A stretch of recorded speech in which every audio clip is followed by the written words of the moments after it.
सहनाववतु सहनौ भुनक्तु सह वीर्यं करवावहै तेजस्विनावधीतमस्तु मा विद्विषावहै। ओम शांति शांति शांति। सर्वेभ्यो नमो नमः। यूजीसी नेट और उत्तराखंड सेट परीक्षा हेतु क्लास आरंभ करने का प्रयास किया जा रहा है।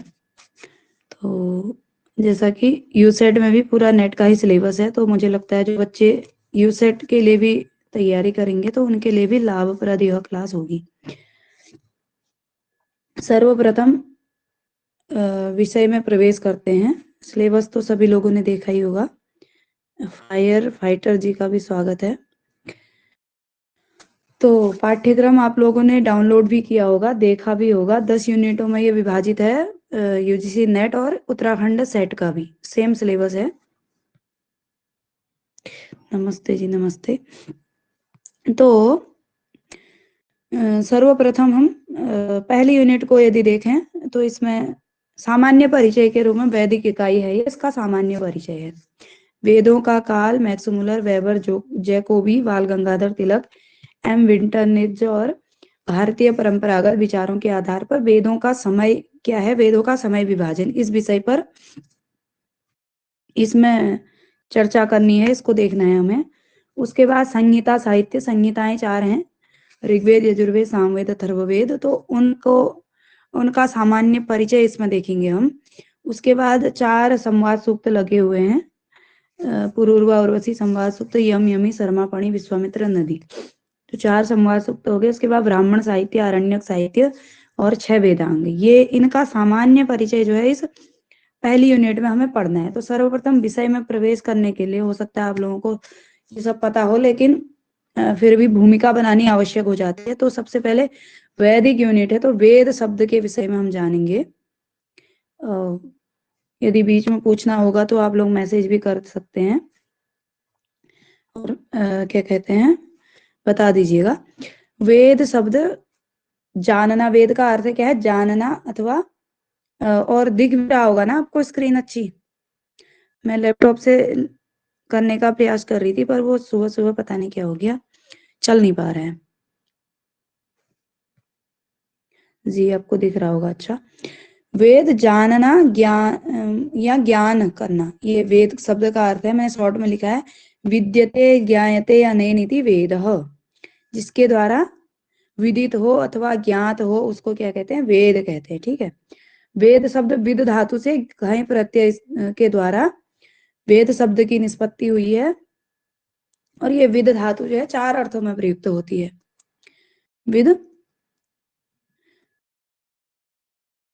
विद धातु से घय प्रत्यय 4 अर्थों में विद धातु प्रयुक्त होती है, और चारों में वेद शब्द ही निर्मित होता है। ठीक है।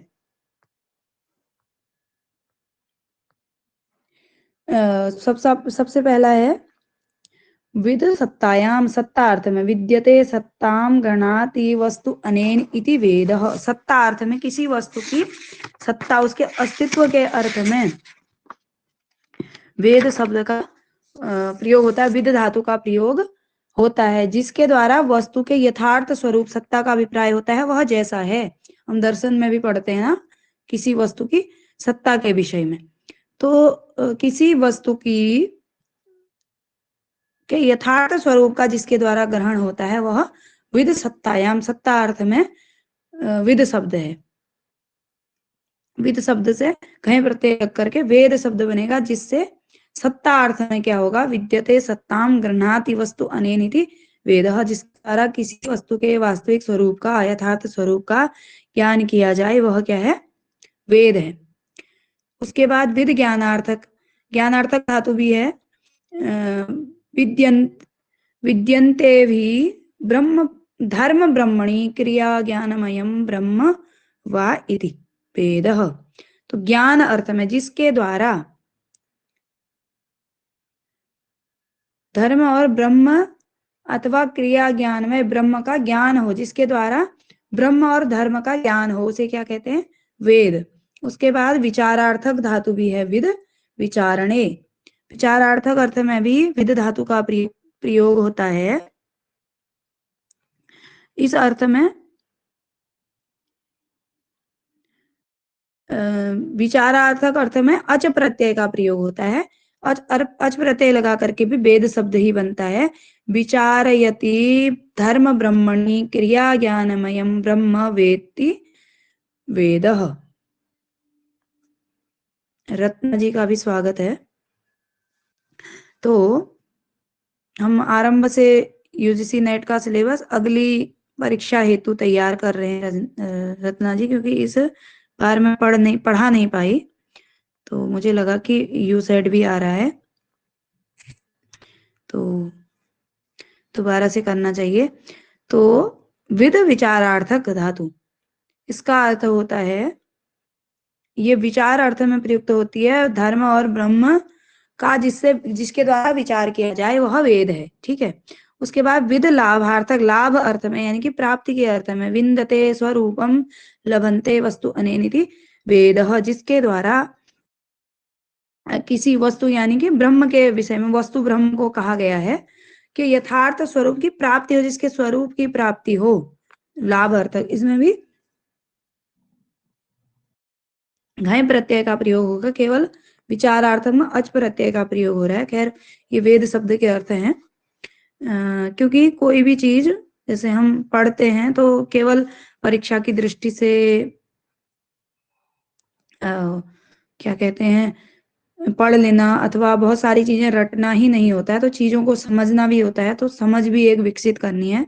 जितना ज्यादा हम विस्तृत रूप से पढ़ेंगे उतना ज्यादा हमारी समझ विकसित होगी। तो शायद हमें आगे, क्योंकि इंटरव्यू देने हैं, रिसर्च पेपर लिखने हैं, पीएचडी लिखनी है, तो कई सारी चीजें हमें विस्तृत ज्ञान की आवश्यकता पड़ती है।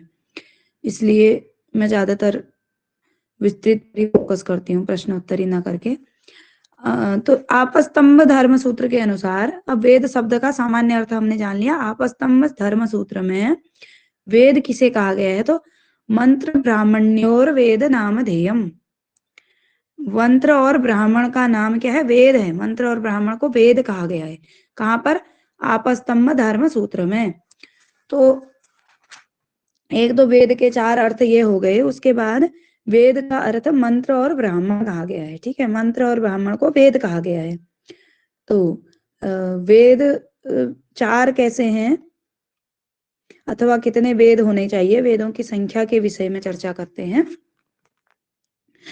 वस्तुतः वेद एक ही है, मतलब एक ही वेद कहा गया है। निरुक्त के टीकाकार दुर्गाचार्य भी एक ही वेद मानते हैं, इनके वेद एक ही है। परंतु दुर्गम वेद को सुगम बनाने के लिए महर्षि वेदव्यास जी ने वेदों का विभाजन किया है। यानी कि हम कहेंगे कि वेदों की रचना किसने की है, तो वेद तो अपौरुषेय हम मानते हैं, ईश्वर प्रदत्त मानते हैं। तो जो वेदव्यास जी हैं उन्होंने वेदों का विभाजन किया, एक वेद को 4 भागों में बांटा। ऋग्वेद, यजुर्वेद, अथर्ववेद, सामवेद, ये उनकी ही देन है। यानी कि वेदों को उन्होंने, एक ही वेद को 4 अलग अलग भागों में बांट दिया। अब यदि आपको नहीं दिख रहा है तो शायद आपके वहां से ही जूम हो जाएगा, यहाँ से भी हो रहा है। मेरी राइटिंग है, छोटे छोटे अक्षरों में मैंने लिखा है। यज्ञ के संपादन के लिए ऋत्विजों की आवश्यकता पड़ती है, और उन्हीं ऋत्विजों के लिए उपयुक्त जो मंत्र हैं वो अलग अलग, जैसा ऋत्विज होगा उसके लिए उपयुक्त जो मंत्र हैं उनका जो संकलन है वह, जैसे ऋग्वेद का जो जिसे ऋग्वेद कहा गया है, तो एक विशेष ऋत्विज के लिए जो उपयुक्त मंत्र हैं उनका जो संकलन है उसे ऋग्वेद कहा गया है। ठीक है, 4 यज्ञ के संपादन के लिए 4 ऋत्विज होते हैं, होता, अध्वर्यु, उद्गाता और ब्रह्मा। तो जो ऋग्वेद को होतृवेद भी कहा जाता है। जो होता नामक ऋत्विग है वो, उसका क्या कार्य है यज्ञ में, उसका कार्य होता है स्तुति परक मंत्रों का उच्चारण वह करता है। जब यज्ञ का संपादन होता है तो 4 ऋत्विग होते हैं, यानी कि यज्ञ को सही विधि में संपादित करवाने के लिए 4 ऋत्विग होते हैं। तो उन्हीं ऋत्विकों के लिए जो उपयुक्त मंत्र हैं वो अलग अलग वेद कहे गए हैं। ठीक है, यज्ञ में स्तुति परक मंत्रों का उच्चारण होता नामक जो ऋत्विक होता है वह करता है, तो उसके लिए जो उपयुक्त जो स्तुति परक जो मंत्रों का जो संकलन है वह क्या है, ऋग्वेद है, जो होता के द्वारा, या होतृवेद है, जो होता के लिए प्रयुक्त मंत्र हैं, जो होता जिनको प्रयुक्त करता है। चार जो ऋत्विक हैं, जैसे हमारे सामान्य रूप से यदि हम उदाहरण देकर के पूजा इत्यादि का उदाहरण दें, तो जो पंडित जी अलग अलग आए रहते हैं, तो जिस पंडित जी ने स्तुति परक मंत्रों का जो पंडित जी उच्चारण कर रहे थे, ठीक है, मैं होता या ऋत्विक को मैं क्या कह रही हूँ, पंडित जी शब्द से कह रही हूँ, तो जो स्तुति परक मंत्रों का जिन्होंने उच्चारण किया, उन्होंने जिन मंत्रों का प्रयोग किया, उनका जो संकलन है, उनको जो एक साइड संकलित कर लिया गया, एक तरफ संकलित कर लिया गया, तो उसको ऋग्वेद कह दिया गया, ठीक है। उसके बाद अध्वर्यु नामक दूसरे जो क्या होते हैं, ऋत्विक होते हैं, तो उन्होंने गद्यात्मक यजुषों का, यानी कि यजुष मतलब मंत्र है, गद्यात्मक जो मंत्र है, जो यजुर्वेद है हमारा, गद्यात्मक पद्धति भी है उसमें, तो जो गद्यात्मक मंत्रों का जिन्होंने उच्चारण किया, उपांशु उच्चारण, यानी कि उपांशु का अभिप्राय होता है मन ही मन, मतलब जोर से उच्चारण ना करके मन ही मन जिन्होंने गद्यात्मक यजुषों का उच्चारण किया, तो उन अध्वर्यु के लिए, जो अध्वर्यु के जो उपयुक्त मंत्र थे जिनका प्रयोग अध्वर्यु ने किया यज्ञ में, यज्ञ एक ही हुआ, वेद एक ही हुआ, ठीक है। तो उसमें अलग अलग ऋत्विज हुए चार, तो उन्होंने अध्वर्यु नामक ऋत्विज ने उपांशु माध्यम से जिन यजुषों का, जिन मंत्रों का उच्चारण किया, उन्हें क्या कहा, यजुर्वेद, ठीक है, यजुष या यजुर्वेद कह दिया गया, ठीक। उसके बाद उद्गार, तीसरा जो क्या है, जो तीसरा ऋत्विक है, तो स्वर सहित स्तुति परक मंत्रों का जिन्होंने गान किया वो उद्गाता कहलाए, वो वाले ऋत्विज। और उद्गाता ने जिन मंत्रों का प्रयोग किया, उनका जो संकलन है वह क्या है, सामवेद है, ठीक है। उद्गात्र और उद्गात्र वेद भी कहते हैं सामवेद को। और उसके बाद ब्रह्मवेद अथर्ववेद की संज्ञा है, आप लोग जानते होंगे। तो ब्रह्मा नामक जो अध्वर्यु हैं, उनका क्या कार्य था, यज्ञ में एक जो है होता जो है वो स्तुति परक मंत्रों का उच्चारण करके देवताओं का आवाहन करेंगे, बुलाएंगे उन्हें। अध्वर्यु जो है वो गद्यात्मक यजुषों का उच्चारण करेंगे। उसके बाद उद्गात स्वर के माध्यम से मंत्र हैं उनका गान करेंगे, उच्च आवाज में गान करेंगे, तो उनके द्वारा जो प्रयुक्त मंत्र हैं संकलित हैं, ठीक है। मतलब अलग अलग में बांट दिया, विभाजित कर दिया, एक प्रकार के एक स्थान पर रख दिए।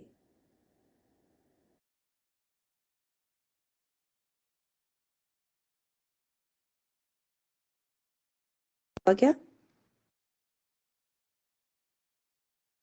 हेलो, ध्वनि अथवा पिक्चर इत्यादि के संबंध में कोई डिस्टर्ब हुआ क्या? हाँ अभी हुई थी लेकिन आ गई है फिर से। ठीक है जी, तो ये आपने सुन लिया होगा। अभी तो सही आ रही होगी, क्या कहते हैं आप, हायर जी?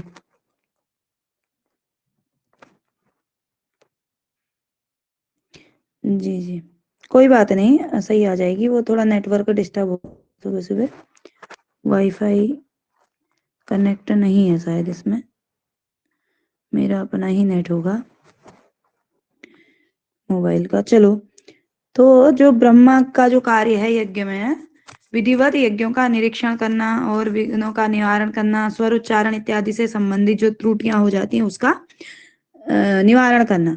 तो जो ब्रह्मा नामक ऋत्विज ने जिन मंत्रों का प्रयोग किया, उन्हें अथर्ववेद कह दिया गया, ठीक है, कह दिया गया। बहुत डिस्टर्ब हो रहा है यार।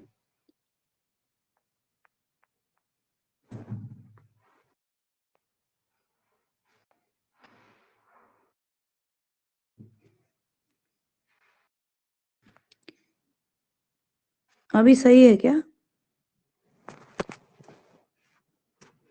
जी सही है। ओके, तो अब वेद के विषय में थोड़ा सा, 3 वेद हैं या 4 वेद हैं, वेद त्रयी भी कहा जाता है ना, तो त्रयी शब्द का प्रयोग होता है वेद के लिए। ऋग, यजु और साम वेद, 3 को जो वेद त्रयी के अंतर्गत ऋग, यजु और साम को, वो वेद का नाम वेद त्रयी में नहीं है। ठीक है, तो वेद त्रयी की भी चर्चा मिलती है। तो यहाँ पर क्यों 3 ही कहा गया होगा, तो जो साम वेद है उसमें थोड़ा सा कई जैसे मारण, मोहन, उच्चाटन इत्यादि इस प्रकार के मंत्रों का संकलन है। हो सकता है कि उन विषयों को समाज में उस प्रकार की जो मंत्र हैं उनको आदृत नहीं किया गया होगा, आदर नहीं दिया गया होगा, इस कारण से हो सकता है कि 3 ही माने गए हों। यदि अथर्व वेद को वेद की संज्ञा दी जाए तो फिर वेद 4 हैं, वेद त्रय के अंतर्गत अथर्व वेद को नहीं लिया गया है। ठीक है, तो सामान्य परिचय के रूप में मुझे लगता है ये ठीक होगा। उसके बाद जो आपस्तंभ धर्म सूत्र के अनुसार 2 भागों में जो वेदों का विभाजन किया गया है, मंत्र और ब्राह्मण। मंत्र ब्राह्मणयोर वेद नामधेयम, तो उसके विषय में देख लेते हैं। मंत्र किसे कहते हैं? मननात् मंत्राः, जिनका मनन किया जाए वह क्या है? मंत्र हैं। ठीक है, और मंत्र के अंतर्गत क्या आती हैं? संहिताएं। मंत्रों का जो समूह होता है उसे क्या कहते हैं? संहिता कहते हैं। और संहिताएं क्या है? 4 हैं, ऋग्वेद, यजुर्वेद, सामवेद और अथर्व वेद। और ब्राह्मण क्या है? जो ब्राह्मण यज्ञ विधान को जो बताते हैं, जो वेद भाग जिनमें मंत्र हैं, जिनका मनन किया जाए वह क्या है? मंत्र है। तो जो आपस्तंभ धर्म सूत्र के अनुसार यदि विभाजन देखा जाए, मंत्र और ब्राह्मण 2 भागों में बांटा है। मंत्र हुए जिनका मनन किया जा रहा है, ठीक है, उन्हें क्या कहेंगे? मंत्र कहेंगे। और मंत्रों के समूह को संहिता कहेंगे। तो फिर उसके बाद जो भाग, वेद का जो भाग यज्ञ के विधान को बताता है, जिसमें यज्ञ का विधि विधान बताया गया है, उसे क्या कहा गया है? ब्राह्मण। ठीक है, तो ब्राह्मण के 3 भाग हैं, ब्राह्मण, आरण्यक और उपनिषद। ब्राह्मण कर्म कांड वाला जो भाग है उसको ब्राह्मण कहा। उसके बाद जो उपासना वाला जो भाग है उसको उपासना कांड जिसे कहते हैं वो आरण्यक हो गया। उसके बाद जिसमें ज्ञान से संबंधित जो है, जो आत्मज्ञान से संबंधित, ब्रह्म ज्ञान से संबंधित जो भाग है उसको ज्ञान कांड कह दिया। और जो ब्राह्मण है, जो यज्ञ के विधि विधान बताने वाले जो वेद मंत्र हैं, उन्हें ब्राह्मण कहा। ब्राह्मण के को भी 3 भागों में विभाजित कर दिया, कर्म कांड, उपासना कांड और ज्ञान कांड, यानी कि ब्राह्मण, आरण्यक और उपनिषद में। तो अब आजकल क्या हो रहा है, एक ब्राह्मण शुद्ध रूप में वेदों को 4 भागों में कह दे रहे हैं। मंत्र वाले जो 4 वेद भाग हो गया, संहिता, ब्राह्मण, आरण्यक और उपनिषद। तो इस प्रकार से 4 भाग भी माने जा रहे हैं। ठीक है, आगे संहिता साहित्य नामक दूसरा था। उसके बाद वेदों का काल इत्यादि देख करके आज हम समाप्त करेंगे। तो ऋग्वेद का हालांकि एक कक्षा और मैं लाऊंगी विस्तृत रूप से, जिसमें थोड़ा सा ऋग्वेद इत्यादि का, मंडल इत्यादि के विषय में चर्चा करेंगे। सामवेद इत्यादि में जो भाग हैं, पूर्वार्चिक, उत्तरार्चिक इत्यादि के विषय में चर्चा करेंगे। तो फिलहाल सामान्य परिचय के रूप में देख लेते हैं। जो ऋग्वेद है,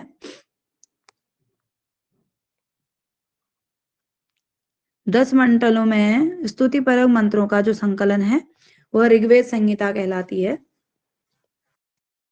इसमें कुल 1028 सूक्त हैं तथा 10,581 ऋचाएं हैं। ठीक है,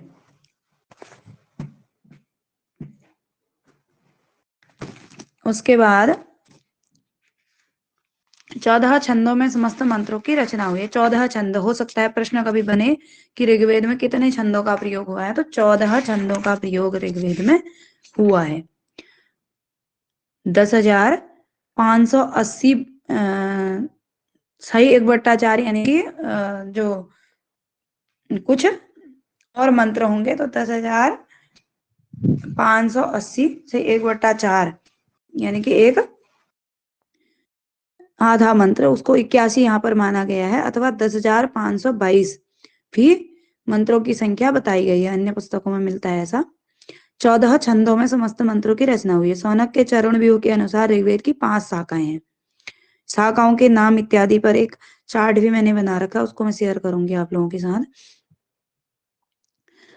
चरण व्यूह के अनुसार ऋग्वेद की 5 शाखाएं हैं, उनमें केवल साकल शाखा ही वर्तमान में उपलब्ध है। ऋग्वेद में 10 मंडल हैं, 2 से 6 तक मंडलों में प्रत्येक में एक ही ऋषि एवं उनके वंशजों का वर्णन है। इसे वंश मंडल भी इसलिए कहा जाता है, दूसरे से छठे तक का। वैसे कहीं पर 7वां भी दिया था, तो 2 से 7। ये ऋग्वेद कौन सी पुस्तक है? वैदिक साहित्य का इतिहास, इसमें 6 तक दिया है। कहीं पर मैंने देखा कि 2 से 7 मंडल वंश मंडल कहलाते हैं। उसके बाद अष्टम मंडल में कण्व और उनके परिवार का वर्णन है। कण्व परिवार का कौन सा मंडल है? तो अष्टम मंडल है, प्रश्न बनता है। प्रथम और नवम दशम मंडल के प्रत्येक सूक्त में भिन्न भिन्न ऋषि, उनके वंशजों का वर्णन है, और उनमें कुछ ऋषिकाएं हैं। 24 ऋषिकाओं का वर्णन ऋग्वेद में है। 2 से 7 ही मेरे ख्याल से उचित रहेगा, लेकिन ये क्या कहते हैं, इस वाली पुस्तक में दिया है। मैं यहाँ से पढ़ा रही हूँ, तो तब मैंने ये बोल दिया, लेकिन मैं बता रही हूँ 2 से 7 मंडल को वंश मंडल कहा जाता है। मैं एक आपको पीडीएफ वगैरह में जो मेरे नोट्स हैं उन्हें भी भेजूंगी, तो उससे थोड़ा सा हो जाएगा क्लियर, ठीक है। बाकी ये इनके ऋषि और ये सारी चीजों का नोट्स और चर्चा भी कर लेंगे। उसके बाद यजुर्वेद संहिता के विषय में पढ़ेंगे। सामान्य परिचय है आज, उसके बाद एक दो क्लासें और रखेंगे इसका परिचय, भाष्यकार इत्यादि पर। उसके बाद फिर आगे पढ़ेंगे। इसी संहिता में याग विधान से संबंधित कर्मकांड विषयक यजुषों का संग्रह है। इस वेद के 2 रूप उपलब्ध हैं। यजुर्वेद के 2 भाग हैं, शुक्ल यजुर्वेद और कृष्ण यजुर्वेद के रूप में जो यजुर्वेद है संपूर्ण वह है। इसमें शुक्ल यजुर्वेद की 2 शाखाएं हैं, माध्यन्दिन और काण्व शाखा।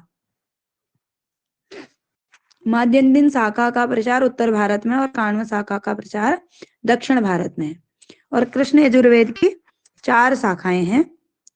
शुक्ल यजुर्वेद की माध्यन्दिन और काण्व शाखा, कृष्ण यजुर्वेद की तैत्तिरीय, मैत्रायणी, काण्व और कठ शाखा, ठीक है।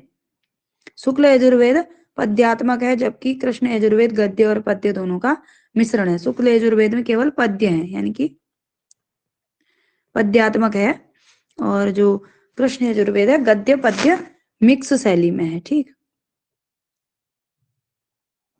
इसको याद रखेंगे। 4 जो हैं कृष्ण यजुर्वेद की 4 शाखाओं के नाम पूछे जाते हैं, ये शाखाओं के नाम। और शुक्ल यजुर्वेद की 2 शाखाएं, कृष्ण यजुर्वेद की 4 शाखाएं।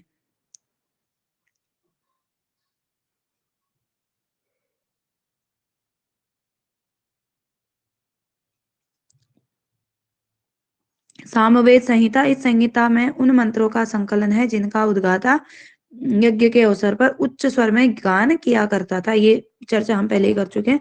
सामवेद की 3 शाखाएं उपलब्ध हैं वर्तमान में, कौथुम शाखा, राणायनीय शाखा, जैमिनीय शाखा। उसके बाद अलग अलग जो पतंजलि हैं उन्होंने 1000 शाखाएं बोली हैं। ऋग्वेद की भी कई 21 शाखाएं ऐसे मिलती हैं, तो इनका भी हम चर्चा करेंगे इनके ऊपर। ऋग्वेद का, ये चारों वेदों का अभी सामान्य परिचय एक बार फिर से देखेंगे, तो उसमें विस्तृत में चर्चा करेंगे। उसके बाद तो सामवेद जो है इसकी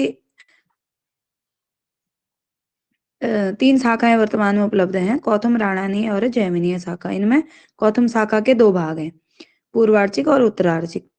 इन दोनों शाखाओं में मंत्र प्रायः ऋग्वेद से संग्रहित हैं, यानी कि सामवेद के जो अधिकांश मंत्र हैं वो ऋग्वेद से संग्रहित हैं। केवल 75 मंत्र अलग से हैं जो कि सामवेद के माने जाते हैं, तो बाकी समस्त मंत्र के हैं ऋग्वेद के हैं सामवेद में, क्योंकि स्तुति परक मंत्रों का ही संकलन है। तो जिनका उच्चारण स्तुति परक जो मंत्र हैं उनका जो स्वर सहित उच्चारण जिन मंत्रों का किया जा रहा है उसको सामवेद संहिता में संकलित कर दिया। तो 75 मंत्र जो हैं वो अलग से हैं, बाकी सारे जो भी सामवेद मंत्र हैं वो सब ऋग्वेद के हैं। ठीक है, इसमें पूर्वार्चिक में कितने मंत्र हैं, उत्तरार्चिक में कितने मंत्र हैं, इन विषयों पर चर्चा करेंगे एक विस्तृत संहिता साहित्य पर क्लास करके। ठीक है, अथर्ववेद संहिता। अथर्ववेद में अभिचार और उपचार मंत्रों का संकलन है। मारण मोहन उच्चाटन मंत्रों के साथ साथ तंत्र मंत्र एवं औषधियों का प्रतिपादन मंत्र भी हैं। यह वेद ऐहिक आमुष्मिक दोनों प्रकार के फल देने वाला है। इसकी रचना यज्ञ विधान के लिए न होकर के यज्ञों में उत्पन्न विघ्नों के निराकरण के लिए हुई है। रचना की दृष्टि से तो ऋग्वेद जैसा ही है, परंतु प्रतिपाद्य विषय की दृष्टि से दोनों में पर्याप्त भिन्नता है। ठीक है, इसे अभिचार व तंत्र मंत्र का वेद भी कहते हैं। इसकी दो शाखाएं सौनक और पेपलाद शाखा। ठीक है, इसमें सौनक शाखा ही प्रसिद्ध है। अधिकांश मंत्र ऋग्वेद के संग्रहित हैं। उसके बाद ब्राह्मण साहित्य के विषय में है, तो ब्रह्म का अर्थ है यज्ञ। यज्ञ के विधि विधानों का प्रतिपादन करने के कारण इसे क्या कहा गया है, ब्राह्मण कहा गया है। वेद की व्याख्याओं के साथ इसमें अनेक आख्यान एवं सृष्टि विषयक प्रसंग भी वर्णित हैं। ब्राह्मण के अंतर्गत अनेक आख्यान भी आते हैं, जैसे सुनह सेब आख्यान हमारे उसमें लगा हुआ है, वांगमनस आख्यान लगा है, तो ये ब्राह्मणों के भाग हैं आख्यान। धार्मिक एवं ऐतिहासिक दृष्टि से ब्राह्मण ग्रंथों का अत्यधिक महत्व है। वेद की जितनी शाखाएं उतने ही ब्राह्मण, आरण्यक और उपनिषद भी होने चाहिए, किंतु आजकल ऐसा उपलब्ध नहीं है। प्रत्येक वेद के अलग अलग ब्राह्मण हैं। तो ब्राह्मण जो है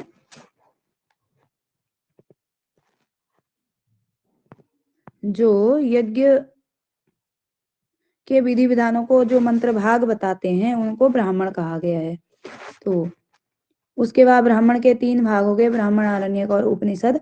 तो ब्राह्मणों के विषय में देख लेते हैं। अलग अलग वेद के अलग अलग ब्राह्मण हैं। ऋग्वेद के ब्राह्मण, ये ब्राह्मणों के नाम इत्यादि पूछे जाते हैं और इनके आख्यान तो 2 ही प्रसिद्ध हैं, तो उनसे भी प्रश्न बनते हैं, उनको पढ़ेंगे बाद में। ऋग्वेद के ब्राह्मण ऐतरेय ब्राह्मण और कौशितकी ब्राह्मण, 2 ब्राह्मण ऋग्वेद के हैं। शुक्ल यजुर्वेद के सतपथ ब्राह्मण शुक्ल यजुर्वेद का है। कृष्ण यजुर्वेद का तैत्तिरीय ब्राह्मण। सामवेद के इन ब्राह्मणों के विषय में भी जब याद नहीं होते हैं तो इन ऋग्वेद के 2 ब्राह्मण याद कर सकते हैं हम, शुक्ल यजुर्वेद का और कृष्ण यजुर्वेद का ब्राह्मण याद कर सकते हैं। उसके बाद जो भी ब्राह्मण हैं वो सब और अथर्ववेद का याद कर लेंगे, बाकी जो बचेंगे वो सामवेद ब्राह्मण हो जाएंगे। तो सबसे अधिक ब्राह्मणों की संख्या सामवेद में है। तांड्य ब्राह्मण, पंचविश ब्राह्मण, षड्विश ब्राह्मण, तांड्य ब्राह्मण को ही शायद पंचविश ब्राह्मण भी कहते हैं। थोड़ा सा कन्फ्यूजन हो रहा है, क्लियर करूंगी बाद में। षड्विश ब्राह्मण, षड्विंश ब्राह्मण। उसके बाद सामविधान ब्राह्मण, जैमिनीय ब्राह्मण, अथर्ववेद का गोपद ब्राह्मण। केवल एक ही ब्राह्मण है अथर्ववेद का गोपद ब्राह्मण। कभी मिलाने के लिए प्रश्न बन जाता है, हालांकि ये सरल प्रश्नों की कैटेगरी में आते हैं, फिर भी बनता है। के बाद आरण्यक जो है ब्राह्मण के ही भाग हैं। ब्राह्मण, आरण्यक, उपनिषद का सामान्य परिचय देख रहे हैं।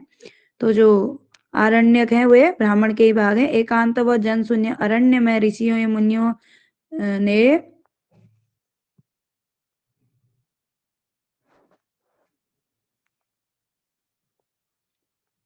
ध्वनि इत्यादि आ रही होगी ना, आपको मैसेज कर सकते हैं।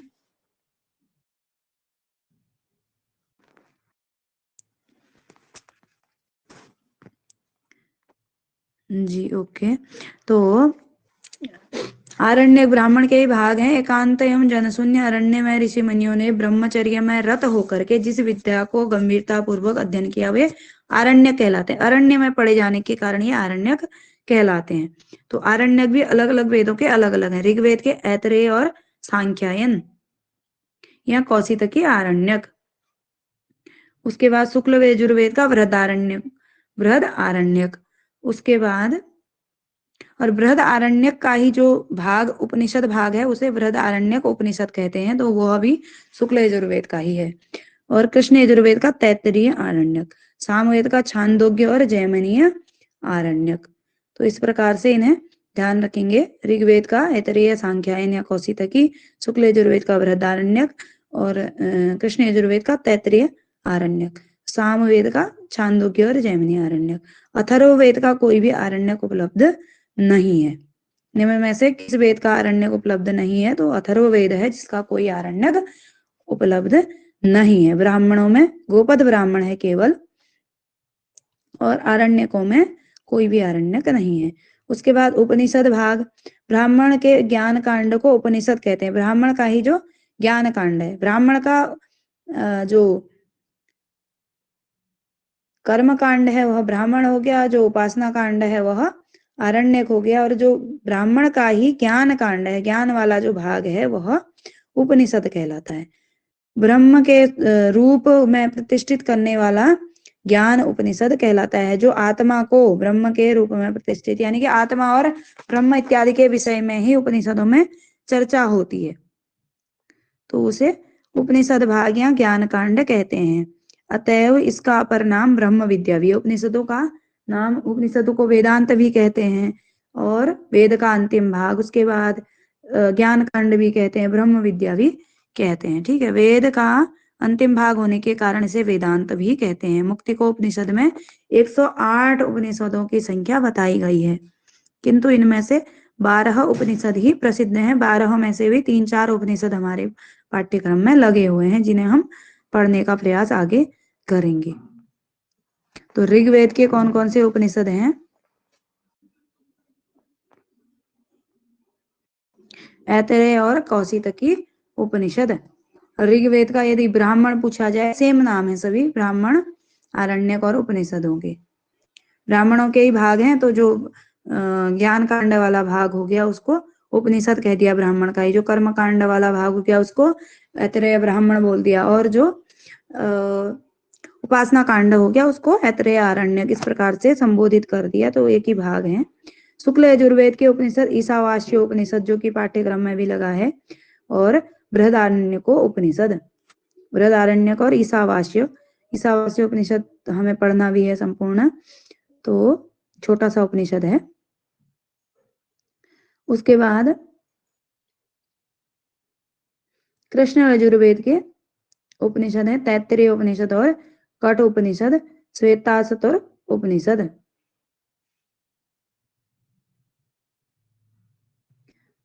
तैत्तरीय, कठ और श्वेतासुर।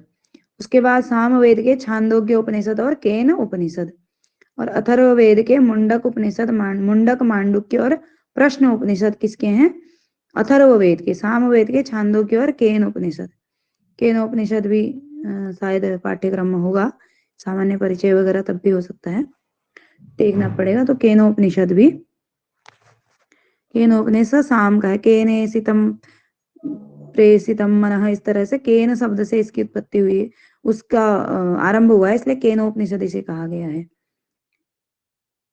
उसके बाद सूत्र साहित्य के विषय में, सूत्र बोलते हैं जो छोटे शब्दों के द्वारा अधिक ज्ञान कराने वाला है। यानी कि सूत्र जैसे होता है, पाणिनीय के सूत्र हैं, तो भी छोटे से सूत्रों के माध्यम से बहुत विस्तृत उनका अर्थ होता है। तो जो सूत्र के माध्यम से, जो छोटे शब्दों के माध्यम से विस्तृत ज्ञान कराने वाला जो साहित्य, उसे सूत्र साहित्य कहा गया है।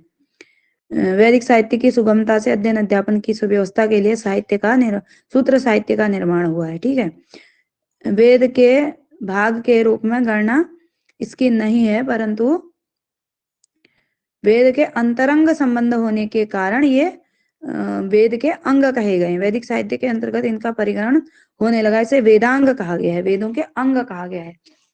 तो 6 वेदांग हैं: शिक्षा, कल्प, व्याकरण, निरुक्त, छंद और ज्योतिष।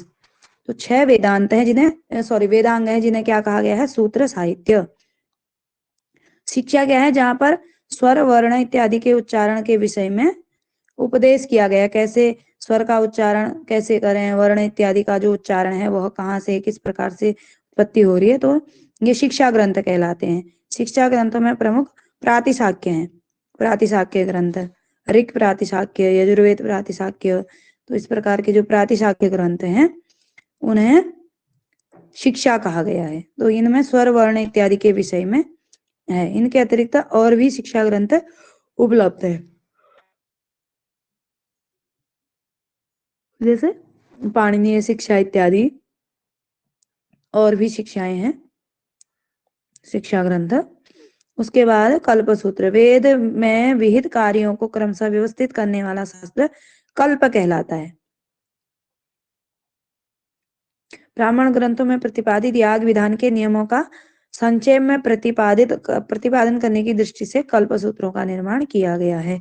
जो ब्राह्मण ग्रंथ है जो किसको बताते हैं? यज्ञ के विधि विधान को जो बताते हैं, उनको संक्षिप्त में जिनके द्वारा प्रतिपादित किया गया है वो कल्पसूत्र कहलाते हैं। कल्पसूत्र 4 प्रकार के हैं, स्रोत सूत्र, गृह्य सूत्र, धर्म सूत्र और सुलभ सूत्र। तो ये भी अलग अलग वेदों के अलग अलग स्रोत सूत्र, गृह्य सूत्र, धर्म सूत्र, सुलभ सूत्र हैं। सुलभ सूत्र केवल यज्ञ क्या बोलते हैं, यजुर्वेद का है।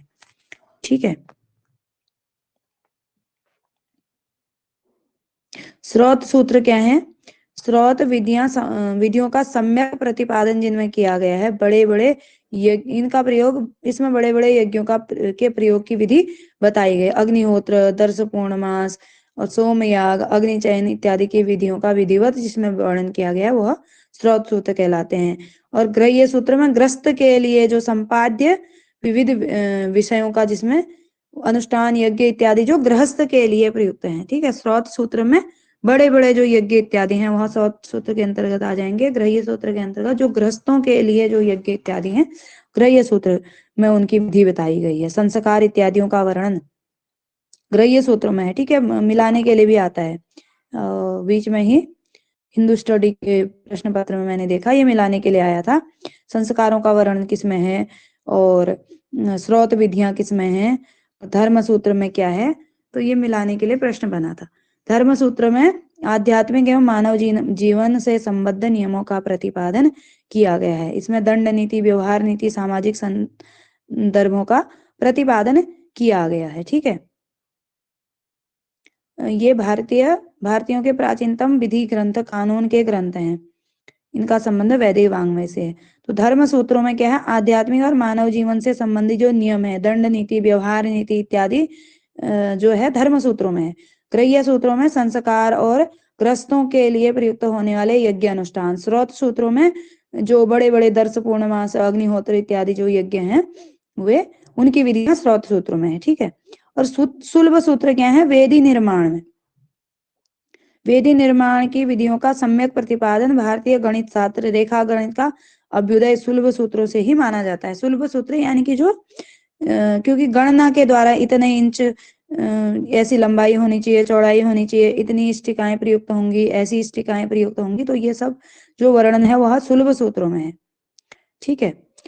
व्याकरण, शब्द व्युत्पत्ति शास्त्र को व्याकरण कहते हैं। ठीक है। तो जो वेदांग है शिक्षा के विषय में हमने देख लिया है, वर्ण, उच्चारण इत्यादि के विषय में शिक्षा कल्प के 4 भाग हैं, स्रोत सूत्र, गृह्य सूत्र, धर्म सूत्र और सुलभ सूत्र। उसके बाद व्याकरण, ठीक है, शिक्षा कल्प व्याकरण। तीसरा वेदांग क्या है? व्याकरण। तो व्याकरण में शब्द व्युत्पत्ति शास्त्र, शब्दों की व्युत्पत्ति के विषय में जिसमें कहा गया है वह व्याकरण है। वेदों में पदपाठ के लिए व्याकरण शास्त्र की आवश्यकता को समझकर व्याकरण शास्त्र की रचना की गई होगी, क्योंकि पदों का विभाजन एवं व्युत्पत्ति पर विचार किया गया है। व्याकरण शास्त्र का प्राचीनतम ग्रंथ अष्टाध्यायी है, सभी जानते हैं, सर्वविदित है। तो जो व्याकरण है वह वेदों के पदपाठ इत्यादि के लिए और वेदों की रक्षा के लिए व्याकरण के 4-5 उद्देश्य आप प्रयोजन पढ़ते हैं। रक्षोह, आगम, लघु, संदेह। तो ये व्याकरण वेदों की रक्षा के लिए, वेदों का सम्यक प्रकार से उच्चारण हो, तो यदि बिना व्याकरण को जानने वाला व्यक्ति यदि वैदिक मंत्रों का उच्चारण करेगा तो वह फिर वेद मंत्रों का जो है पतन होने की स्थिति आ जाएगी, वेद मंत्रों का सही से उच्चारण नहीं हो पाएगा। तो इसीलिए व्याकरण आवश्यक है। तो व्याकरण नामक जो वेदांग है उसकी रचना इसीलिए की गई होगी। उसके बाद निरुक्त वेदों में आए शब्दों का संकलन निघंटु में किया गया है। निरुक्त में निघंटु के संकलित शब्दों का निर्वचन, निर्वचन शास्त्र भी निरुक्त को कहते हैं। शब्द व्युत्पत्ति शास्त्र व्याकरण को कहते हैं, तो निर्वचन शास्त्र निरुक्त को कहते हैं। निरुक्त केवल शब्द व्युत्पत्ति की दृष्टि से महत्वपूर्ण है, तो अपितु संस्कृत गद्य रचना की दृष्टि से भी महत्वपूर्ण है। उसके बाद छंद नामक जो वेदांग है, छंद शास्त्र में लौकिक और वैदिक दो प्रकार के छंदों का विवेचन है। वैदिक छंद मुख्यतः 7 है। इन्हीं 7 छंदों की रचना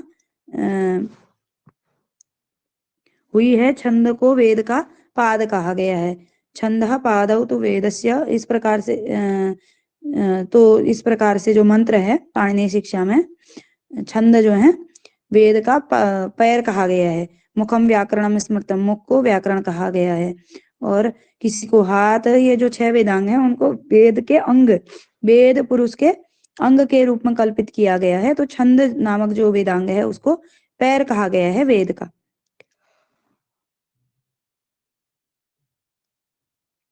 छंद शास्त्र का जो सबसे प्राचीनतम ग्रंथ है वह पिंगल सूत्र, पिंगल का छंद सूत्र है। ठीक है। उसके बाद ज्योतिष, छठे वेदांग में ज्योतिष, इसको वेद पुरुष का चक्षु कहा गया है। 6 वेदांगों में ज्योतिष का महत्वपूर्ण स्थान है, किंतु वेद युगीन वेदांग ज्योतिष की रचना उपलब्ध नहीं है। वेदांग ज्योतिष का मुख्य विषय उत्तरायण दक्षिणायन, सूर्य की स्थिति, चंद्रमा की गतिविधि, नक्षत्र एवं राशियों का विवेचन है। यज्ञ विधान का शुभ समय जानने के लिए वेदांग ज्योतिष की महती आवश्यकता है, क्योंकि यज्ञ कब किया जाए, कब शुभ होगा, तो इसके लिए ये जो वेदांग हैं ये सभी यज्ञों के लिए सहायक हैं।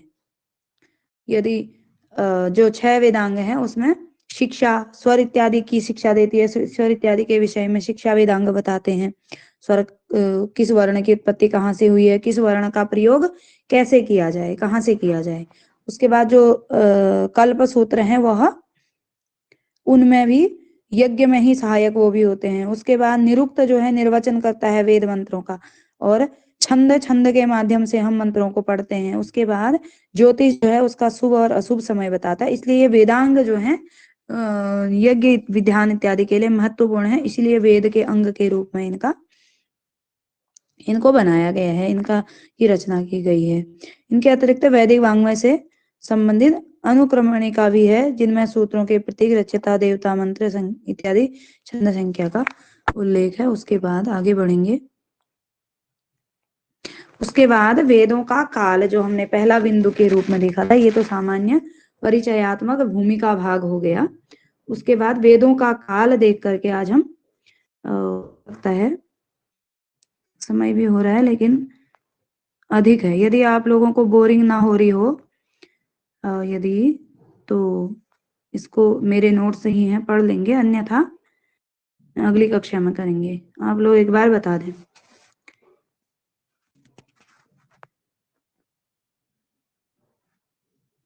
जी मैम, बोर नहीं हो रहे हैं, चलिए आप ही जोड़, हाँ चलिए ठीक है। यदि जी पढ़ा दीजिए, ठीक है। वेदों का काल पर चर्चा कर लेते हैं। बस एक बार आप दोहरा लेंगे तो मुझे लगता नहीं है इतना कठिन है। तो वेदों का काल विभाजन, यानी कि वेदों की एक तरफ तो हम वेदों को क्या मानते हैं, अपौरुषेय मानते हैं, ठीक है। दूसरी तरफ कुछ पाश्चात्य विद्वान और कुछ भारतीय विद्वान भी वेदों का काल निर्धारण करने लगे कि वेदों की रचना कब हुई होगी, ठीक है, कब वेदों का रचना काल क्या है। तो हालांकि वेद अपौरुषेय है, इस विषय पर कोई शंका नहीं है, ठीक है। मतलब निशंक, बिना किसी शंका के हम कह सकते हैं वेद क्या है, अपौरुषेय हैं। वेदों की रचना किसी पुरुष के द्वारा नहीं की है, लेकिन हमारी मजबूरी पढ़ने की क्यों है? क्योंकि हमारे पाठ्यक्रम में लगा है और पाश्चात्य विद्वानों ने इसको विभाजित किया है, समय बताया है। ठीक है, अभी तक वेदों का कोई काल, ये मेरा सार रूप में मैंने अपने शब्दों में लिखा है अपनी ही नोट्स में। अभी तक वेदों का कोई सर्वमान्य रचना काल निर्धारित नहीं है। पाश्चात्य विद्वान वेद अपौरुषेय हैं इस तथ्य को नहीं मानते हैं। उनका मानना है कि वेद आर्यों की रचना है, अतः वेद पौरुषेय है। कुछ लोगों ने, आर्यों ने वेदों की रचना की है, इसलिए पुरुषों के द्वारा इसकी रचना हुई है, तो पौरुषेय है। और हम मानते हैं कि अपौरुषेय, यानी कि किसी भी व्यक्ति के द्वारा, पुरुष के द्वारा इसकी रचना नहीं हुई। अब सबसे जो महत्वपूर्ण व्यक्ति हुए या फिर जिन्होंने सबसे बड़ी गुस्ताखी की इस वेद के काल को विभाजन करने की, तो प्रोफेसर मैक्स मूलर है। इनका परिचय इत्यादि नहीं देखेंगे, केवल मैंने सामान्य, ये विदेशी एक विद्वान हुए हैं, तो इन्होंने 1859 में अपना मत दिया कि एक पुस्तक उन्होंने लिखी, a history of ancient Sanskrit literature. इस विषय पर उन्होंने एक पुस्तक लिखी, तो इसमें उन्होंने वेदों का काल निर्णय करने का सर्वप्रथम प्रयास किया। मैक्स मूलर ने वेदों का सामान्य रूप से ऋग्वेद का रचना काल उन्होंने विभाजित किया है 1200 ईस्वी पूर्व, विक्रम पूर्व 1200 ईस्वी सन के पूर्व, 1200 वर्ष पूर्व उन्होंने माना, जब से ईस्वी सन की शुरुआत हुई उससे पूर्व 1200 वर्ष पूर्व जो ऋग्वेद है उसका रचना काल है। उन्होंने समग्र वैदिक काल को 4 भागों में बांटा है, क्योंकि वेद के 4 भाग हैं, सूत्र, ब्राह्मण, मंत्र, छंद। तो उन्होंने सूत्र काल 600 ईस्वी से 200 ईस्वी पूर्व हम यहाँ से लेंगे, यानी कि जो 1200 ईस्वी पूर्व, तो सर्वप्रथम उन्होंने बोला कि छंद की रचना हुई है, तो 1200 से 1000 विक्रम पूर्व, यानी कि सबसे प्राचीन काल, सबसे पहले छंदों की रचना हुई है। ठीक है, 1200 से 1000 ईस्वी पूर्व। उसके बाद मंत्र 1000 से 800 ईस्वी पूर्व, फिर ब्राह्मण काल 800 से 600 ईस्वी पूर्व, और सूत्र काल मैं कर देती हूँ, सूत्र काल जो है 600 ईस्वी, आज से 600 वर्ष पूर्व।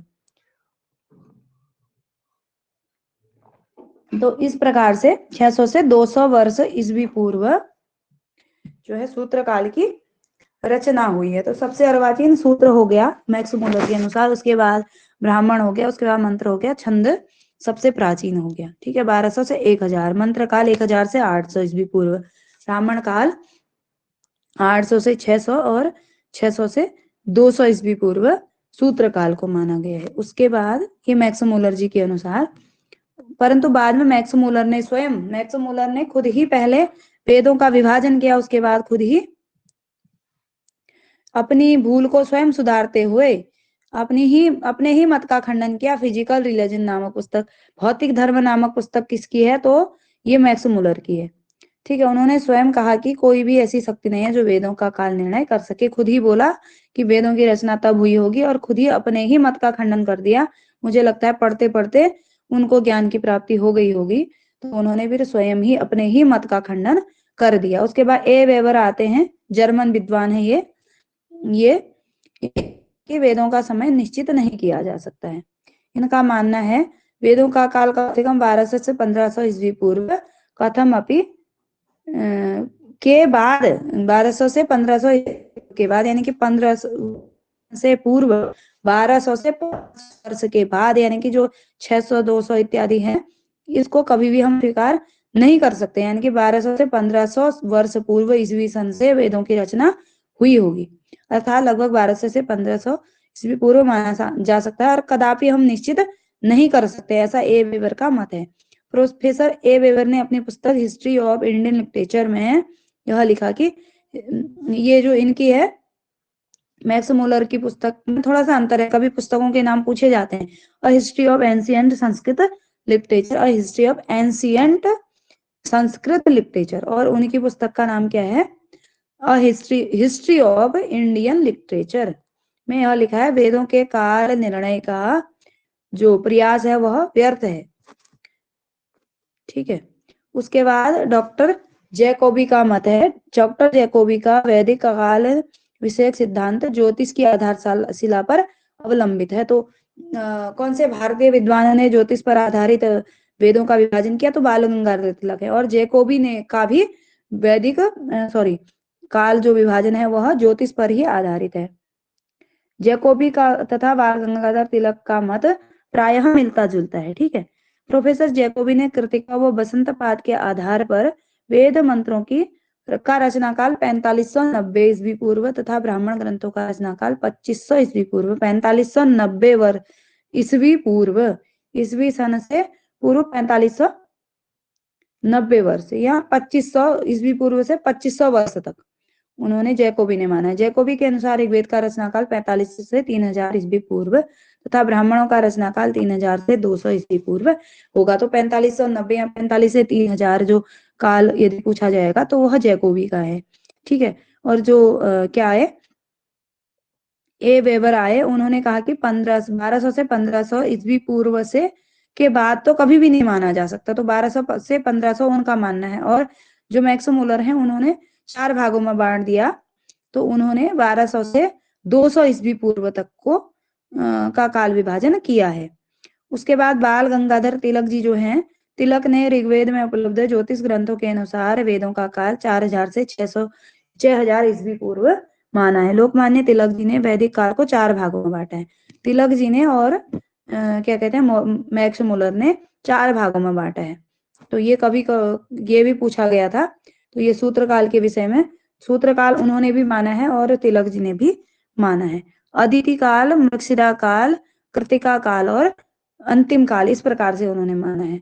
6000 ईस्वी पूर्व से 4000। उन्होंने वहां क्या मैक्स मुलर ने 4 भागों में बांटा है, लेकिन उन्होंने 1200 से माना है। ठीक है। 1200 से 1000, 1000 से 800, 800 से 600, 600 से 200, इस प्रकार से उन्होंने विभाजन किया। लेकिन उन्होंने 6000 ईस्वी पूर्व, उन्होंने 1200 वर्ष पूर्व माना है। लेकिन जो बाल गंगाधर तिलक जी हैं उन्होंने 6000 ईस्वी पूर्व से 4000 ईस्वी पूर्व अदिति काल माना है। उसके बाद मृगशिरा काल 4000 से 2500 ईस्वी पूर्व। ठीक है।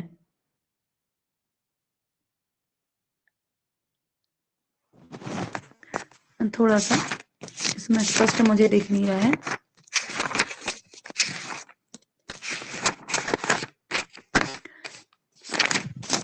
बाल गंगाधर तिलक जी ने मृगशिरा काल, जिसको ऋग्वेद संहिता का काल भी कहा गया है, ऋग्वेद संहिता का उन्होंने 400 से 2500 ईस्वी पूर्व माना। उसके बाद कृतिका काल को उन्होंने तैत्तिरीय संहिता व ब्राह्मण का काल कहा है। तैत्तिरीय संहिता की रचना हुई होगी इस समय में, कृतिका काल में 2500 से 1400 ईस्वी पूर्व तैत्तिरीय संहिता व ब्राह्मण काल, ब्राह्मण ग्रंथों की रचना हुई होगी। और अंतिम काल जो है 1400 से 500 ईस्वी पूर्व उन्होंने सूत्र काल माना है। यानी कि सूत्र काल जो है मैक्स मुलर और इनका थोड़ा सा उन्होंने 1200 से 1000 माना है। और जो बाल गंगाधर तिलक जी हैं उन्होंने अंतिम काल को सूत्र काल कहा है और सूत्रों की रचना 1400 से 500 ईस्वी पूर्व हुई होगी। तो ये समय थोड़ा सा मिलता जुलता है। लेकिन उन्होंने जो मैक्स मुलर जी हैं उन्होंने सूत्र काल से ही आरंभ करके 200 ईस्वी पूर्व तक उसको लाने का प्रयास किया है। यानी कि ईस्वी से 200 वर्ष पूर्व तक उन्होंने वेदों की रचना को माना है। जबकि इन्होंने आरंभ कहाँ से माना है? अदिति काल से 6000 ईस्वी पूर्व से। और अंतिम काल जो है, जो उनका आरंभिक काल है मैक्स मुलर का, वह इनका अंतिम काल है। ठीक है, सूत्र काल। उन्होंने भी उसे सूत्र काल ही नाम दिया है मैक्स मुलर ने। लोकमान्य तिलक जी ने आर्कटिव होम इन वेदाज, ये पुस्तक किसकी है करके पूछा जाता है। मैं वेद काल को 1000 ईस्वी पूर्व नहीं 10,000 ईस्वी पूर्व बताया है। ठीक है, 10,000 ईस्वी पूर्व बताया आर्कटिव होम इन वेदाज। उन्होंने विज्ञान व ज्योतिष के आधार पर सिद्ध किया है कि भारत में आने से पूर्व आर्य लोग उत्तरी ध्रुव में रहते थे, वहां भी वैदिक धर्म को मानते थे। उसके बाद अगले एम विंटरनित्ज आते हैं। उन्होंने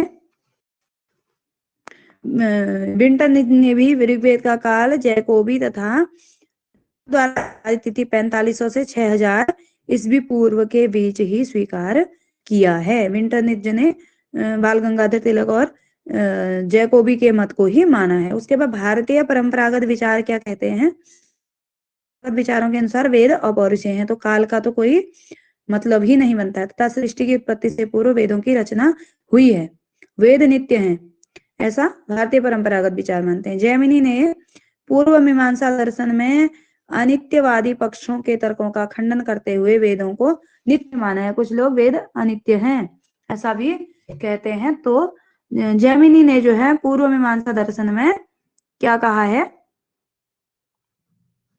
वेदों को नित्य कहा है। उसके बाद उत्तर मीमांसा में महर्षि बादरायण जी शास्त्र योनित्वाद कह करके वेदों की उत्पत्ति परम ब्रह्म द्वारा मानते हैं।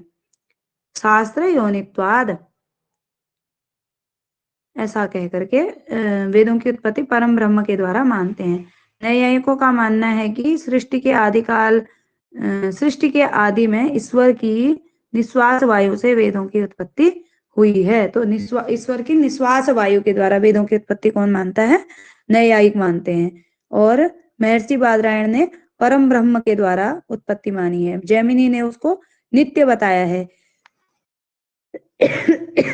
तो इस प्रकार से वेदों को अपौरुषेय, नित्य और परम ब्रह्म से उत्पत्ति और जो है ईश्वर की निश्वास वायु, इस प्रकार के भारतीय परंपरागत विचार जो है वह वेदों को मानते हैं। तो मैंने सामान्य रूप में जो मुख्य मुख्य बिंदु थे उन्हें अपने नोट्स में शामिल किया था, उसी चीज को आप लोगों के साथ भी शेयर किया। आशा करती हूँ आपको सही लगा होगा।